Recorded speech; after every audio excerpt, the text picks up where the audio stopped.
Welcome back to another Nubs Long Play. Today we are going to be looking at Golvellius, Valley of Doom, released by Sega in December of 1988, and obviously it says there that the company that actually developed the game was Compile, and that it was reprogrammed by Sega. So this is a game that I think I had mentioned in a previous Nubs Collection episode, was one that I ended up repurchasing. So technically, this wouldn't qualify as one of the regular Nubs Collection games since I didn't already have it in my collection. However, I felt it was important to play through this game because it does have significance in my history, in my life, ongoing to this very day, which we'll go over probably at some point in this very first episode. But I'm very happy to do a complete playthrough of this game, especially how expensive the cart actually ended up being buying it again. There are certain games that I guess are good enough, no matter what system they came out on, that people would be willing to pay just about anything to reacquire and play them again. And this is certainly one of those games that you would be shocked at the amount of money some people are asking for to get a complete copy. The one that I got only had the game and the cart and the case that it came in, but thankfully the internet remembers everything, and so I do have an instruction manual that I found online to read to you guys. I'm going to go ahead and start the game here so I'm not screaming over the audio. There we go.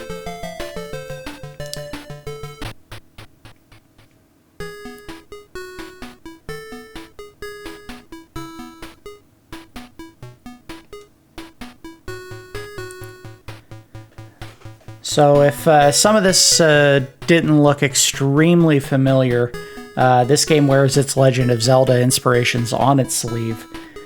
She might as well have said, "It's dangerous to go alone, take this," and then handed you your sword and what turns out to be boots in this case.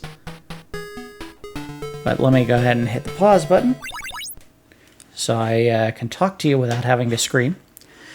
So let me go ahead and read the story set up from the instruction manual, as we always do. In this case, it's not called What's Happening. This section is simply called Valley of Doom. Rex. In the language of kings, it means tyrant. It was a title used in legend to describe Golvellius, an evil king who had destroyed his kingdom and disappeared 1,000 years ago. Under new kings, the country was reborn and knew decades of peace and prosperity. In time, the kingdom became known as Aleid, A-L-E-I-D, Aleid, after the current ruler, the good king Aleid. The kingdom only had one problem. For water, the people had to go down to the river valley. But the people of Aleid were honest and hardworking, so they didn't mind the walk, until demons began to appear in the valley. The tales of demons continued to grow, and when people who went to the valley for water failed to return, the feared name Golvellius, once used to scare bad children, was whispered from stall to stall in the marketplace, and the Valley of Life now became called the Valley of Doom. The good King Aleid was so worried that he fell sick with remorse. Only a magical, medicinal herb called Mia, M-E-A, found on the valley floor, could save him. So against all objections, his good and faithful daughter, the Princess Rena, journeyed to the valley to obtain the orb. I was about to say capture. She never returned. The people knew what had happened. The evil Golvellius had captured her, and nobody was brave enough to get her back. Next page. Then, a wandering lad with wild green hair, that sounds familiar, and a taste for adventure came into the village. His name was Kellisis, which in the language of the kingdom of Aleid meant Bane of Demons. Kellisis listened to the story of the missing princess. He listened to the terrible legends of Golvellius. Then he looked at a picture of Princess Rena and fell in love. That's kind of creepy. He heard all these horrible things that were going on, but the one thing that really caught his attention was he saw a picture and said, "Oh, I gotta go save her. I mean, she's really hot." Writing in the 80s for kids, ladies and gentlemen. After that, there was no stopping him. He said, "I'm going into the valley for Rena. Anyone who tries to stop me shall feel the bite of my sword." Callisis entered the valley, leading to the Valley of Doom. And thus began his quest. And there is one more page, in case it wasn't clear from everything that was set up there. This is a section called The Object of Golvellius. The evil Golvellius has kidnapped the Princess Rena. As Callisis, you must get her back. He has hidden her somewhere in the valley. But beware, the valley is long and wide and filled with surprises. Golvellius has sent 7 of his fiercest demons to stop you. Before you do battle with Golvellius, you must defeat his demons. You will find them in caves hidden throughout the valley floor. Some caves can be opened by defeating some of the wild beasts of the valley. Some will appear when certain objects are struck with your sword. But despair not, for in some caves you will find fairies, sorceresses, and wise women who will help you in many ways. If you die in the course of your quest, write down the password that appears. Yes, this is another password save game. So unfortunately, that means at the end of every episode, we're going to be scrambling to try to find the password room.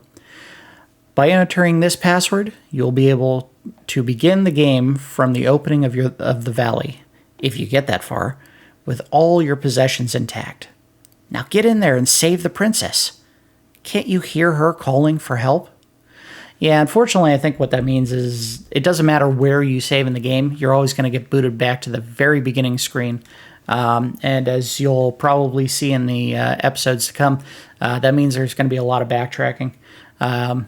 It can be a little bit tedious trying to get all the way back to the section that we're going to be at if, we're in the second to last or last area and we have to go through every single zone.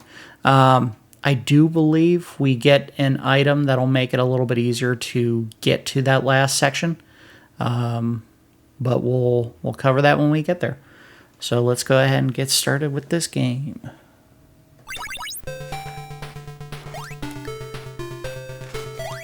So as I mentioned before, it was pretty obvious that they had used inspiration from Legend of Zelda for a lot of the design choices in this game. As you'll see when we get to the overworld, which you saw a brief glimpse of in that very first intro video where he was just kind of walking into a cave. And this would seem an awful lot like the gameplay from the second game, Adventure of Link, which was side-scrolling, and it didn't have that isometric perspective or overhead perspective where you can see the entire ground. Oh, okay, creepy. I remember these guys, I just didn't know they came up so fast.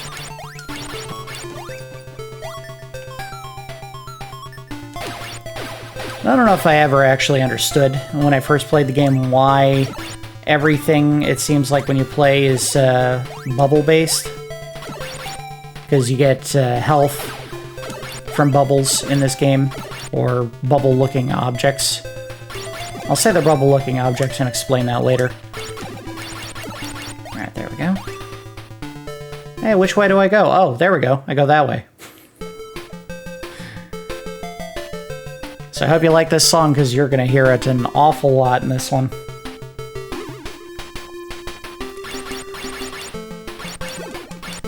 So one of the things I do remember very vividly about this game is that it is extremely difficult to move around on that map.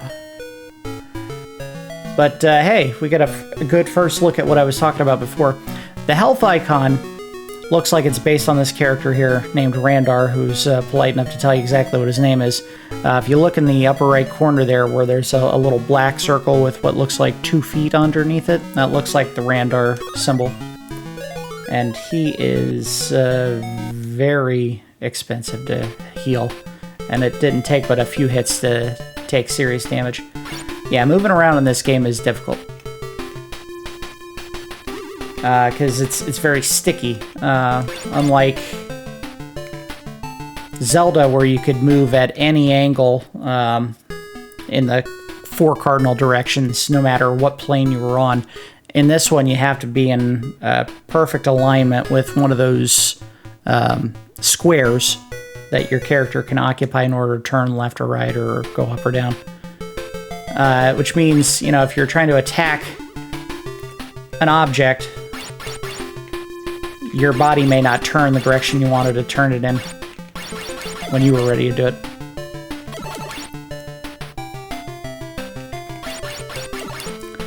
These are some strange looking snakes.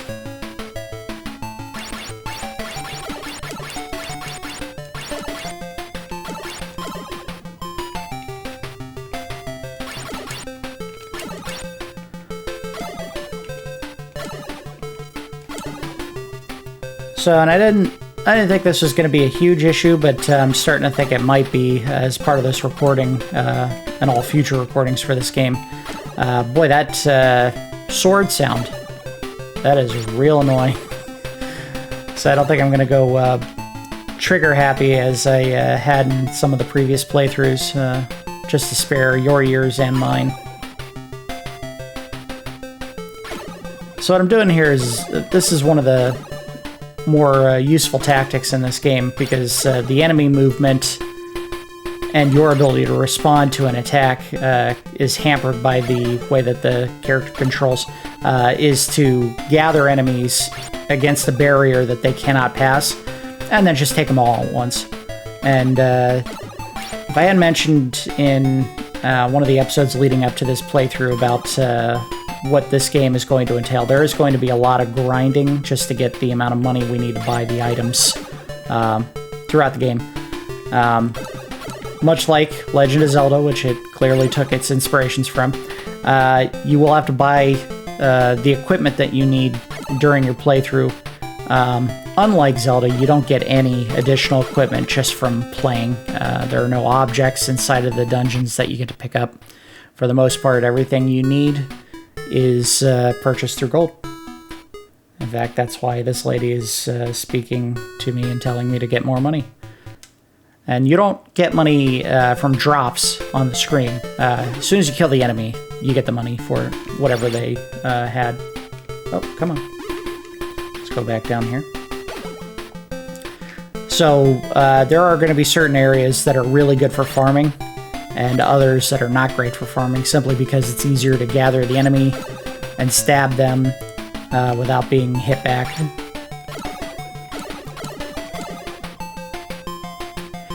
And if the amount of grinding, that I have to do at any one instance during the game is excessive to the point that it would be just me standing here and stabbing at nothing for an hour, I do think I may do some off-screen grinding just to get the game finished. I don't think it's going to be as long as I originally predicted, but it's possible that a lot of the time that we spend during our playtime is unfortunately just going to be me standing in a spot, stabbing at the enemies that all get stuck on a wall before we can get the equipment we need to advance. I hope that's not the case.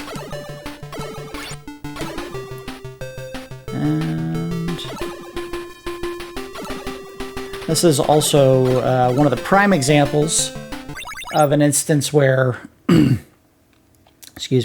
not having easy access on the controller to a pause button is going to affect the playthrough, because unfortunately trying to find out how much money I have is going to involve me jabbing that pause button on the console repeatedly during the playthrough.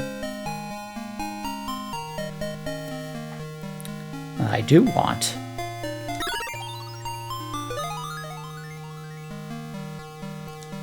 So as I said before, you do have to buy everything that you get in the game, including health. And you can see that the max amount of money that we could carry right now was only about 1,000. You have to buy money upgrades as well. And that hole that popped up on the left side of the screen here, there are certain screens where there are going to be holes that only open if you kill a couple of enemies on that screen. And this is the book that will give us extra money. Or storage for money, rather. Let's go south and check this screen. I think this is where the boss is for this area. Very quick. They get you to that first boss without wasting your time. Yep, how about over here? Oh, okay. Haha, dodge check.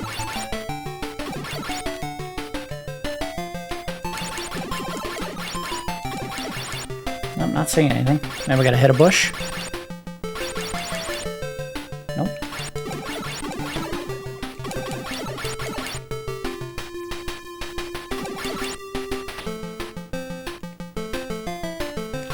Got the moves. Nope. Yeah, I'm not 100% certain how to get into every single room in the game. Sometimes you have to hit an object a couple of times. Sometimes you have to kill enemies to get it to open. In some cases, I think certain rooms won't open until you've killed the boss in the area. That might be the case here. Well, only one way to find out. Let's go fight the boss. Yeah, see, it just took one enemy to get into this one.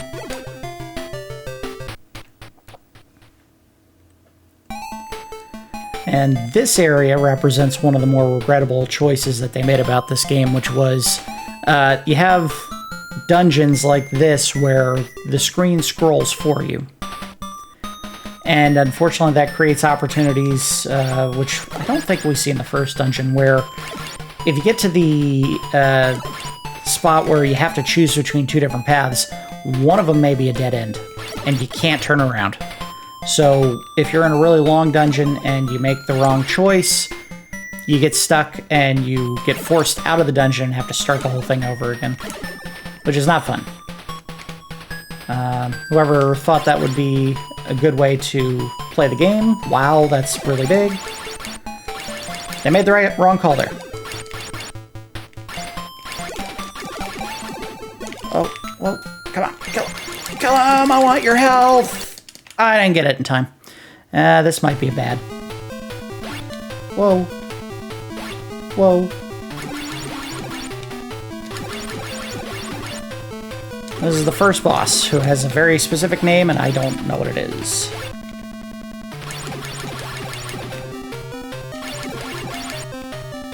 We're not doing bad. I haven't been hit yet. In fact, I beat him without taking a hit. Look at that. Alright, 1 down, 6 to go. I don't think it's gonna all go that smoothly, but hey. Yep, see what I mean? This room opened immediately after I killed the boss.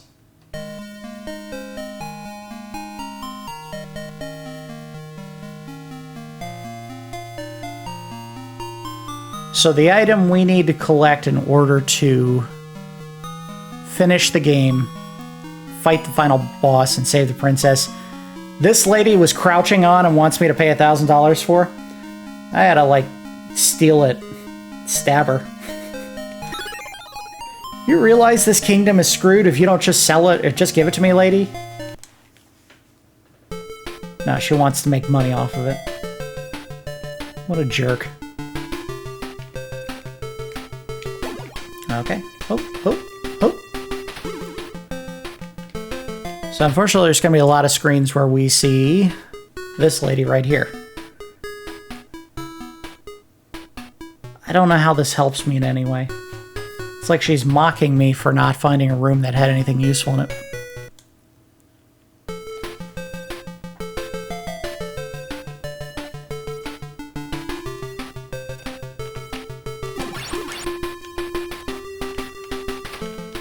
Oop.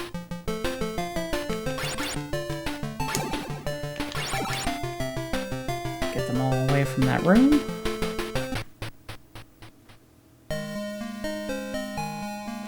Alright, got the next one already.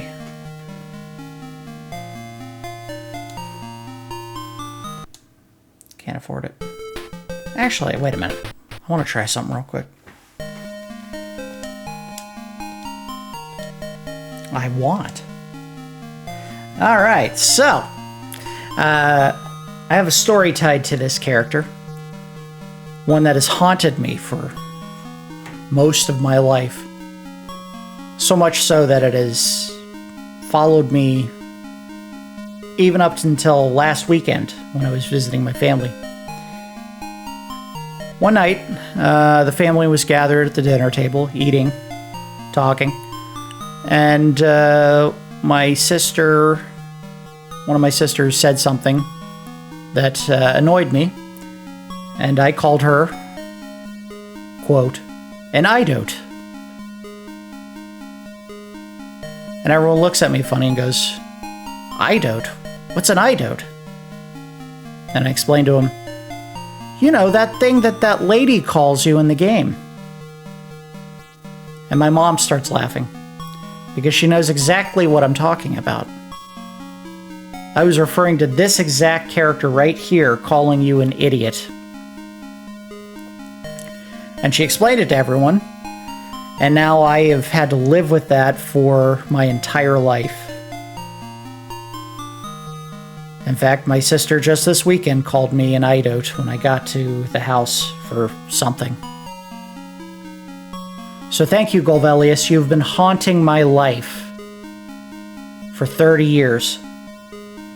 And that haunting continues to this day. All because a 9-year-old kid had some difficulty reading a word he probably had never seen written in his entire life.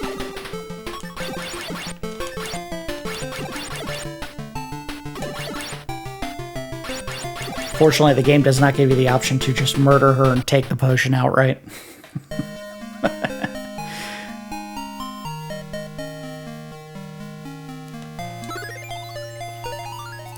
Good thing about the life potions is when you do buy them, you get your life back. So that is one way that they can help speed things along. You don't have to waste a bunch of time trying to get health from Randar, who charges way too much for what he gives you. Okay, well, gotta go over there to get that. Let's go this way instead.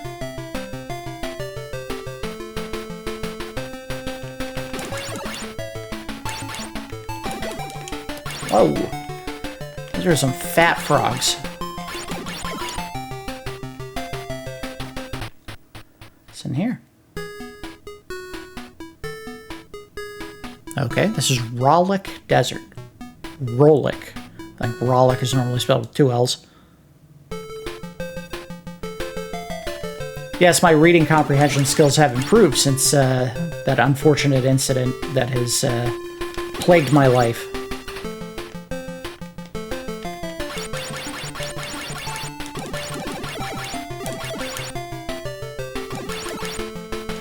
Uh-oh. No. Don't do that. I think this is one of those grind spots that's pretty easy for getting some quick money.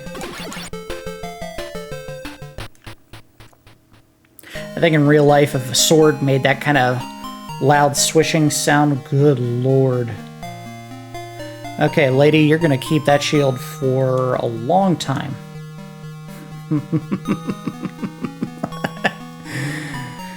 These ladies are very rude.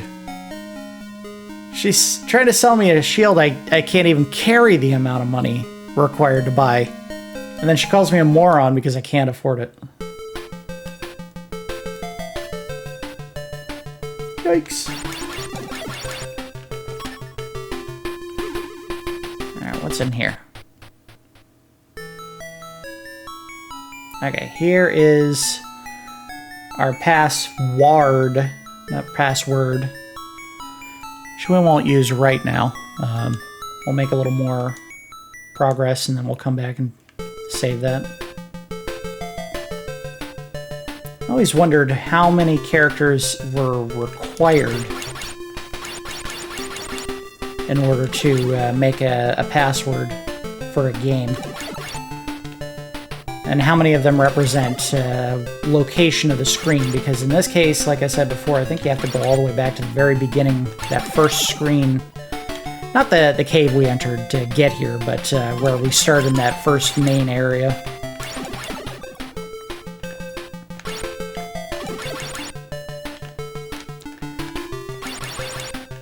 Come on, guys. Let's go in here and see what this is. It's a Bible. Ooh, alright. Look at this. She is so rude. She's called me idiot, simpleton, moron, and fool. Because she charges way too much money for her wares. And then gets upset when I don't just give her the money.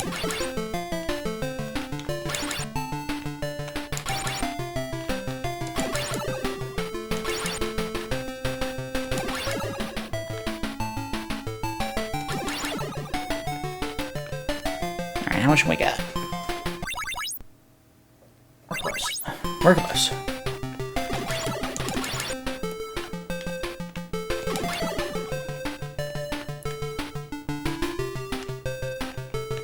Come on. There we go.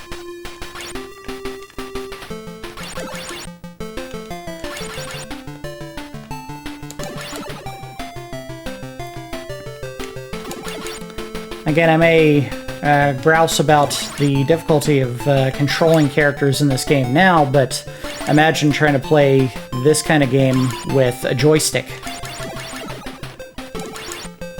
Which, for anyone who's not 100% familiar with that term, if you're really that young, think of the thumbsticks on your standard controller now, but about 10 times longer, and you have to use your whole hand to move the stick, and the buttons are on the stick itself.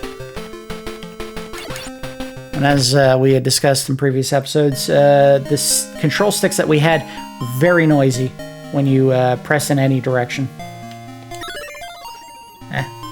Still not enough to get that shield. Alright, we got some more grinding to do. I imagine the game wants me to take that shield before I move on. Okay, this is not a screen to fight on. Get a snake, and the room's over there anyway. Ooh, tough guys. At least they're normal colors. I'm sure there are blue snakes and red snakes out in the world, but I don't think you see too many of them. Ah, this guy and his healing racket. I like to imagine that every time I get health back, what I'm doing is I'm taking one of those little red or green, what I assume are children, and just eating them. So he's feeding me his kids. Which is dark, but I need health, and his kids are the only way I'm going to get it. So, thank you for your delicious, delicious children.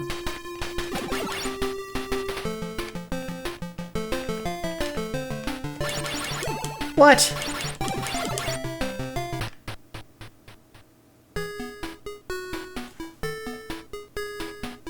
Oh, thank you. That was important information.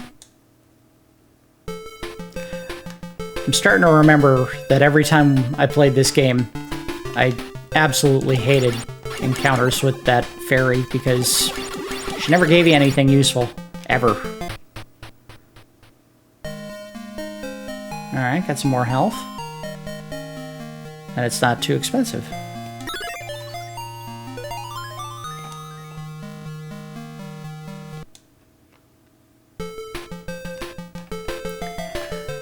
I'm always amused by half-hearted attempts at using Old English, Middle English, thee, thou, adding st to the ends of words. Like, if you were really trying to do that, you would put it in everything you say instead of just the occasional word here or there.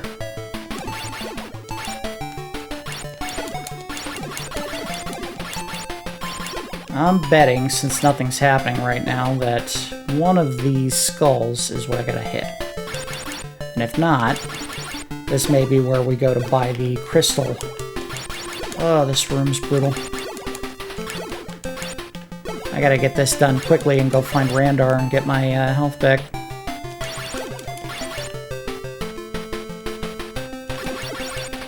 Nothing.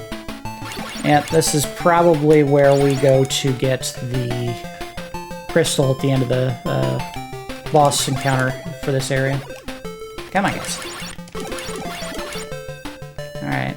This wasn't Randar. He was one screen down.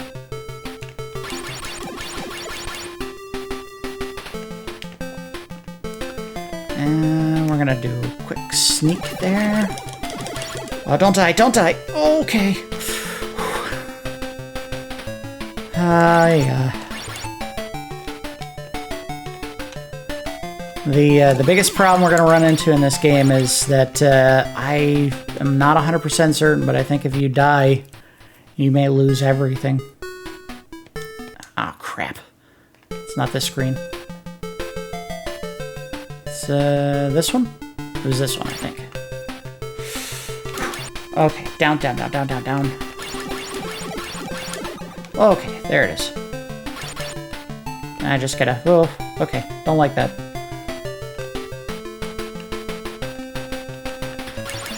I don't like this arrangement. Come on, guys. I need you to line up in a way I can kill you quickly and with minimum of contact. There we go.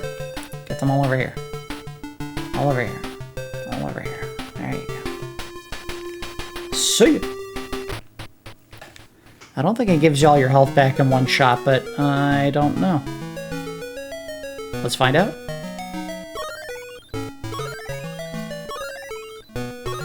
Look at that. Thank you for feeding me your delicious, delicious children.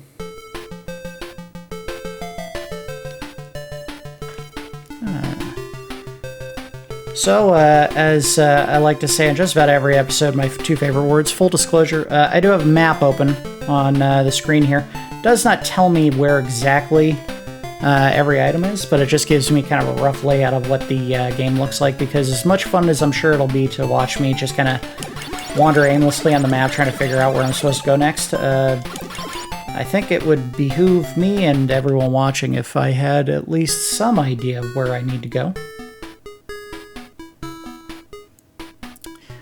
This kind of goes back to what I was talking about before. She never gives you useful information. Hey, there's a scary area ahead. Thank you? What? Oh, these guys. Yeah, when you touch those spawn bursts on the screen, the game does stop them from spawning in. So that can be helpful if you're in an area where there's some really tough enemies that pop out. Oh, they're starting to shoot things at me. Look at this. Come on. There we go.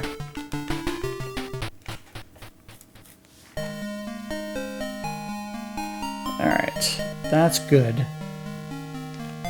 Yes, I do want that. So yeah, if you do die in this game, that acts as like a health potion from one of the Zeldas. How exactly someone who's dead will put an herb or a potion in their mouth and consume it, I don't understand. I like to think that even though Link never actually showed it in any of the promotional shots or art that they created for those Legend of Zelda games, he actually had a beer helmet, and that's how he consumed the health potions, was right before he was about to die, he would, you know, take a swig of it. So I think that's what the first name of, or the name of the first episode of Golvellius is. It's going to be Link's Beer Helmet. Because I have to come up with a dumb name for every episode. Who is Annie?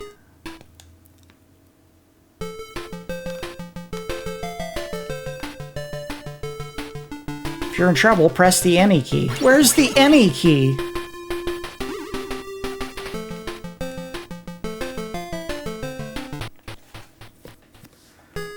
I think anyone who's ever played Legend of Zelda other than the very first game would go, wait a minute, doesn't a fairy usually revive you if you're dead?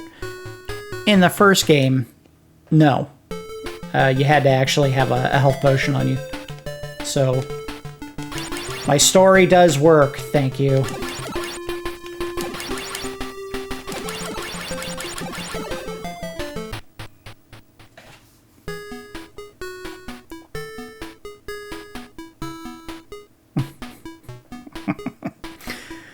Okay, well, if I see you eating a snow cone, what I'm going to do is I'm just going to force your face into the snow cone and suffocate you.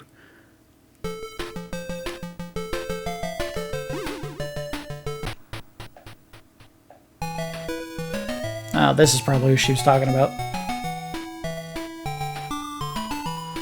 Alright, let's see how much you want. That's not too bad. I've seen it go much worse.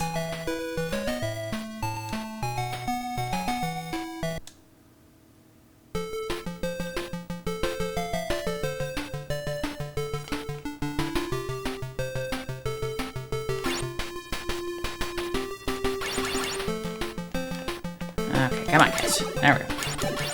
Another one. What do you got? Do you have the Bible I need? No, you don't. Push the blue rock. She finally gives us something useful. And there you go with some more of that half-hearted Old English. If thou dost. Oh, thou dost. There's the Bible we need. 800 gold, that's not too bad. Ah, come on. So we won't have enough to get the shield right now. We'll have to come back for it. That's fine. I think I got what it takes to beat this guy. Alright, figure out which rock we gotta push.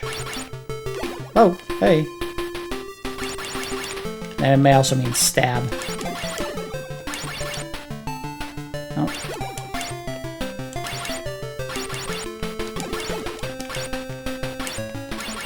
I don't know.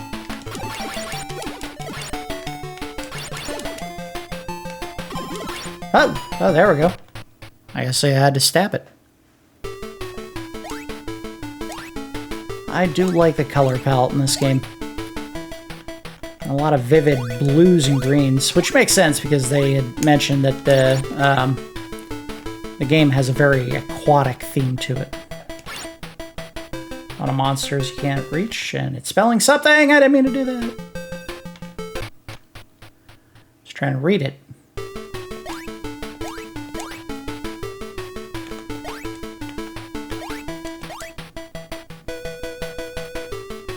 Okay.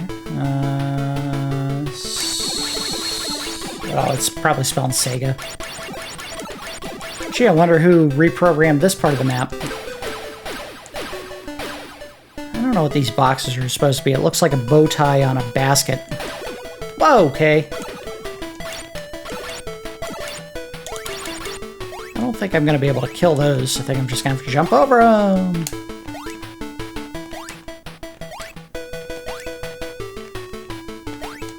And a little homage to Mario there. Oh, another giant snake. And a statue.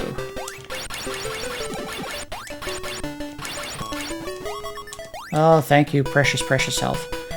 Now, I'm recalling you had to hit some of these statues and some of these dungeons to make something happen, but it doesn't look like that was the case here. That may be in another part of the map here. Ooh. Come on, guy. Give me your tasty, tasty meat! Or bubbles.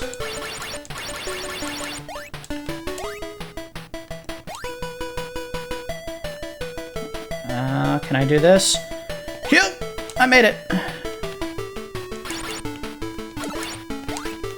Alright, now, this is one of those areas I was telling you about where if you miss a jump, you're screwed and you have to start the whole area over. No! Oh, we gotta start over.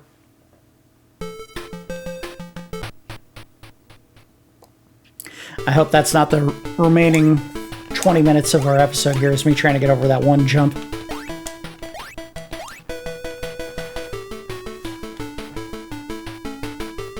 Hey, Sega. Ouch.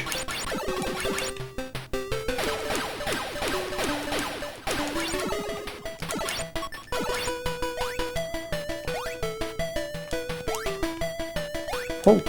Whoa.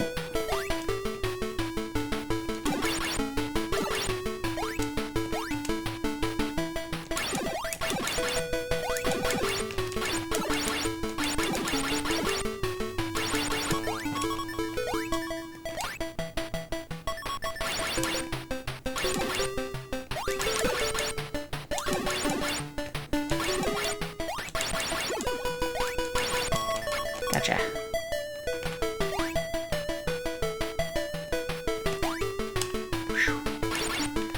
Alright.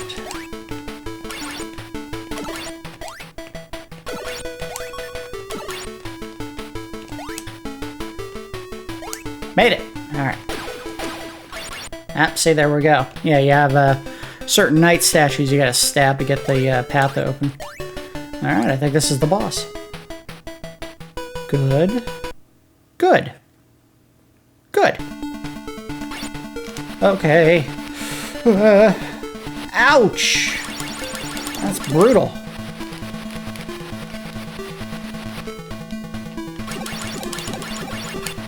Alright, I did some good damage there. Up here, guy. There we go.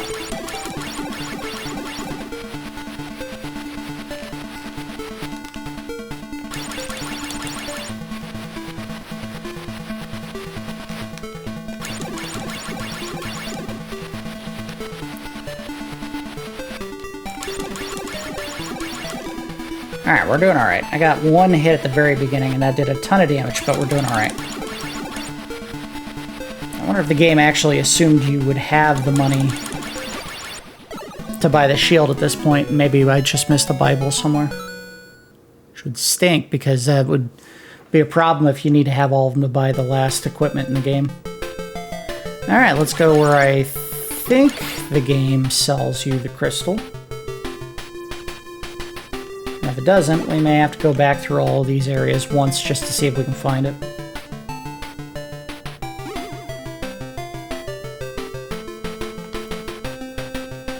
We're cruising. When I started doing my early predictions on how long this particular long play was going to go, I was thinking probably 8 or 9 episodes. So I remember this game being very long, but hey, if we can knock this one out another 3 or 4 episodes, that'd be awesome. I'm not thinking that's the case though. And this was definitely not open before, so if I can get in the stupid cave, there we go. That is some broken English. I sell crystal for 3,000 gold. Very expensive. Alright, lady, thank you. If it wasn't such a long walk, I'd go visit my buddy Randar and eat one of his kids.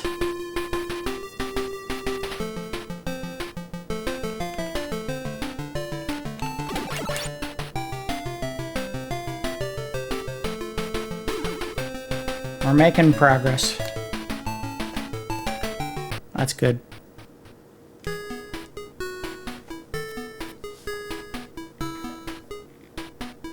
Okay, I guess we just defeated Rollick because the bridge is here now. So that's how the game kind of gates you, you have to defeat the boss in each area to advance to the next one. Bachelor.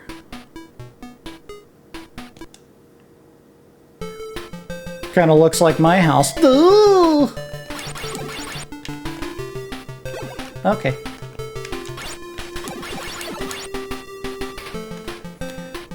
What we want to do is get to... Sorry, I'm looking at the map here. I don't know if this is actually helping me get to the save room or not. I want to get to a save room. I recall this being one of the grind spots that I had been using on past playthroughs of this game. Because the encounter is, again, very controllable. And control is the name of the game when you're trying to grind for money. Hey, Randar! He's my bro! And apparently he's got a lot of extra kids he doesn't mind feeding me.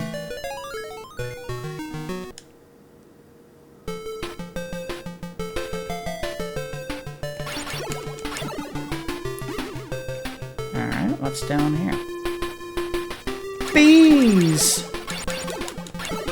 They're huge. They're ripping my flesh off.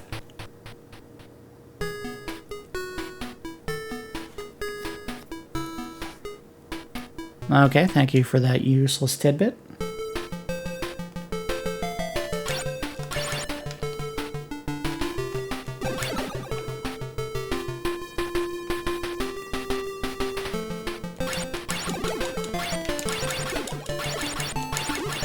There's the room. Come on, get in there. Sweet. Don't be expensive.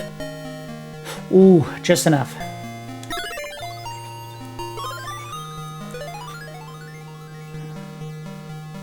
In fact, I think that explains the health system now.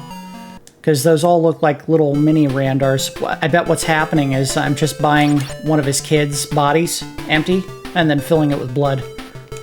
So I'm drinking blood out of empty Randar babies. This is so dark.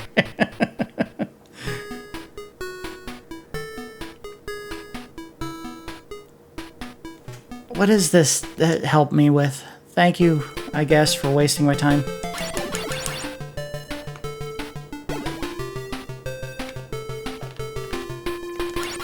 I really want a Bible so I can go back and buy that shield. Damage mitigation is going to be very important in this game since it's so difficult to hit certain enemies. How much? How much? Ooh, that's a lot of money. I need that Bible, though. Alright, I think we're going to go back to that other screen. Ooh. That was a crush dodge. Crush. Uh-oh. Alright. Let's see what's on the screen, and then we'll go down and start doing the grinding where we can control it. They are all spawning over there. Never mind.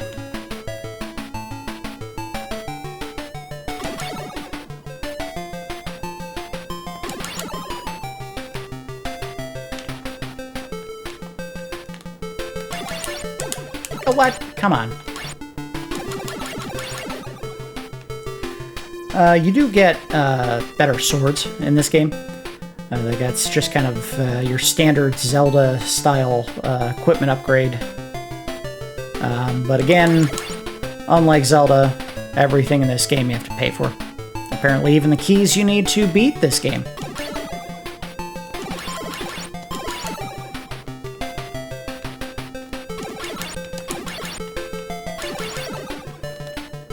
At this point, I wouldn't be surprised if the final dungeon has the old lady standing outside the entrance saying, "Hey, you want to get in this cave? Gotta pay me $30,000.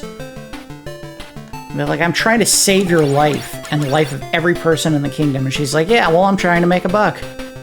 You want in or not?" And I'll grumble and just hand her the cash. She's probably the final boss, just in disguise.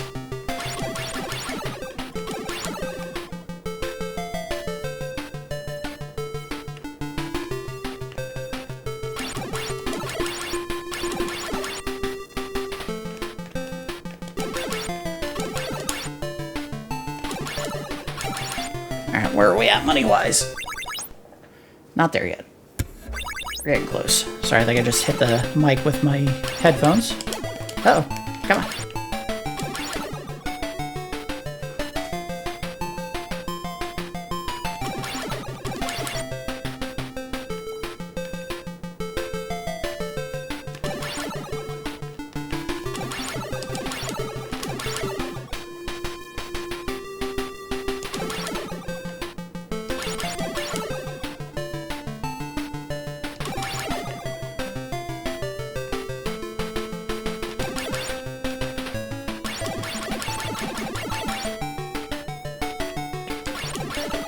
Okay.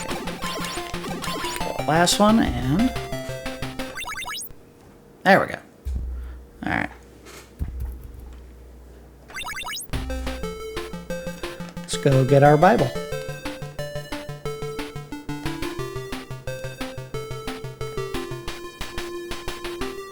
I'm sure there's some kind of biting commentary on the fact that you have to have more Bibles to make more money.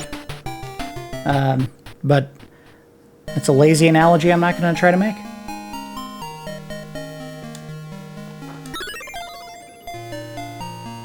Alright, so now we got to do some grinding to get the money we need for the shield.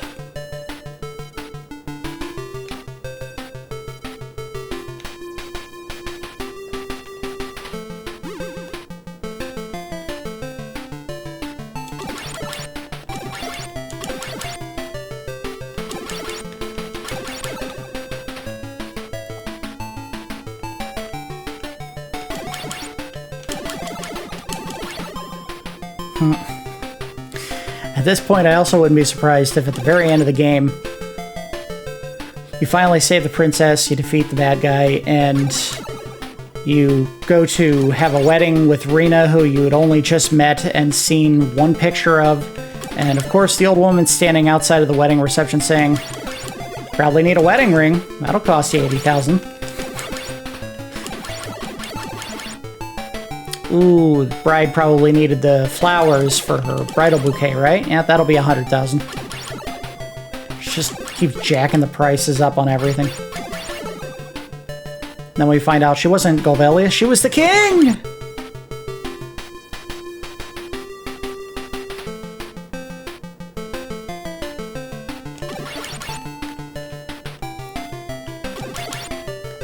And she tells us Allied wasn't built on a day and it wasn't done for free.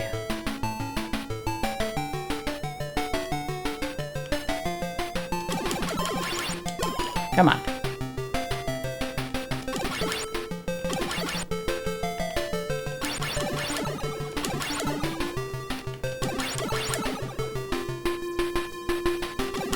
There.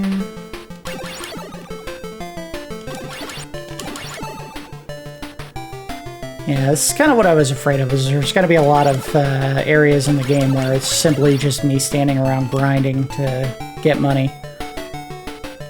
Which is not terribly engaging gameplay. But unfortunately, there's no way to guarantee that I'll get the money I need to buy the shield just walking to that place, because there's just too many screens where the enemy layouts are going to be, or the map layout is going to be too difficult to negotiate safely to get money by killing enemies. It's usually just more efficient to find one area that's easy to grind, kill as many of them as you need to get the money, and then just kind of dodge your way to the last area you need to go to.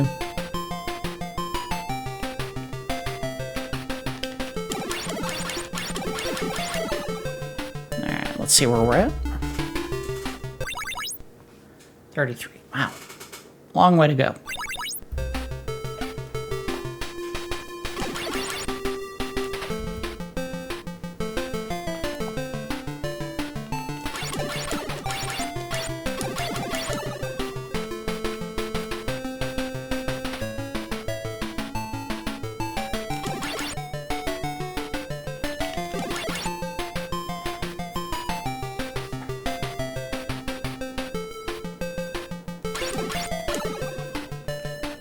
Come on, get over here. Big old pile of blue worms.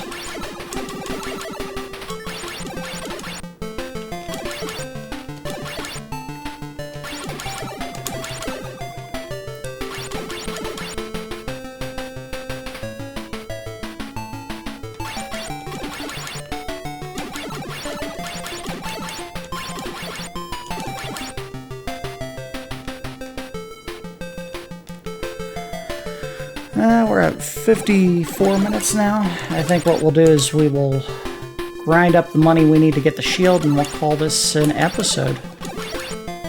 We made better progress than I figured we'd do in 1 hour. I am surprised that we got through 2 bosses. And also that I didn't have to redo a boss, or I didn't even die in this first episode.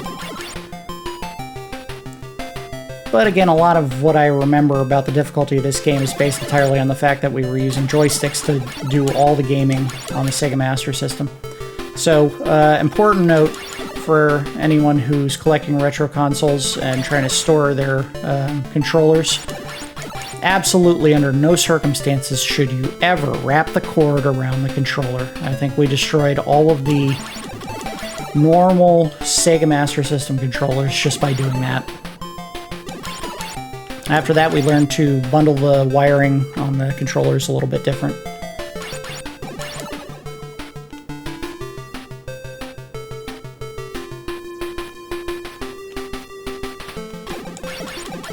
I say that, and I think I still have the joysticks with the cords wrapped around the actual handle of the joystick. I didn't learn as much as I thought I did. Alright, come here. Big ol' mess of you. Alright, full health. So the game's not incredibly stingy when it comes to health. I mean, you do get some back eventually. It's nowhere near as often as the hearts that I remember getting from, like, Legend of Zelda, which I get used to hearing me reference that game a lot because there are definitely clear inspirations throughout this game for that one.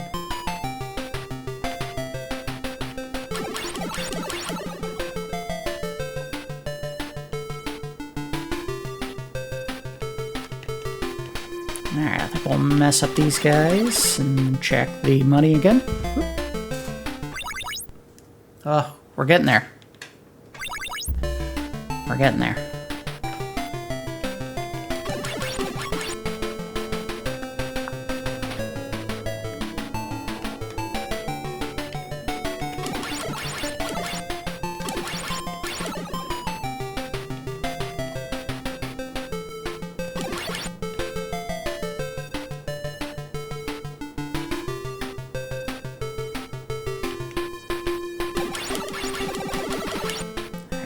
Got a big old pot of them. What is a group of snakes called? I don't think it's a pod.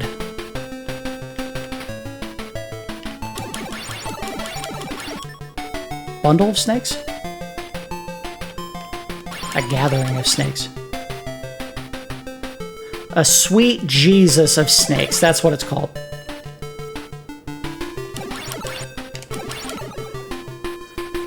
As in, sweet Jesus, where did all these snakes come from?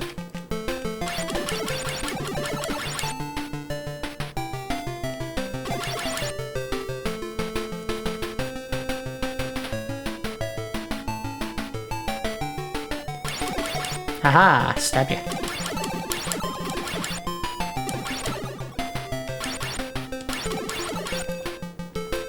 By the way, as bad as some of the enemy encounters have been here, the birds that were just kind of flying straight at me, and some of those bees which were very floaty and shooting whatever that was supposed to be that bees were shooting at me with. There are some enemies in the later parts of this game that are ruthless. There's like these little skeletons that just move insanely fast, and it is impossible to kill them safely. Best you could do is kill one or two of them and run away. If you don't have a cave that you can easily see in that area that you need to get to, just avoid the maps where they show up at all costs. That said, I think there is actually a way to cheese some of the enemies in this game once you get certain equipment. I want to say there is an item late in the game, and I think it's a pair of boots you get, that allow you to walk on anything. So this ground here that I'm kind of walking against, if I have the boots, I would be able to walk on it. In which case, certain areas, if the enemy has to stick to the walkable paths like the snakes here do, let's see. Money? Oh, we got it.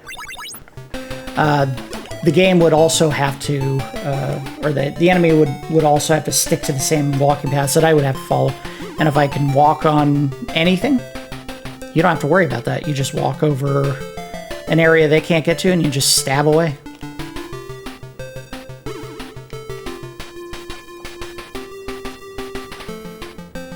Alright, so we know the shield is down here somewhere. Is it this screen to the right? Is it here?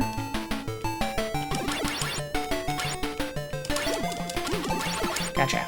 Whoa, health.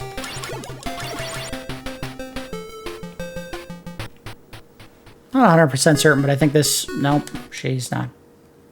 Must be a screen up. Not 100% certain, but I think the shield actually reduces the amount of damage you take, which would be good. Very good. I don't think it acts as an actual shield where you block projectiles or anything like that. Alright, get up there. There it is.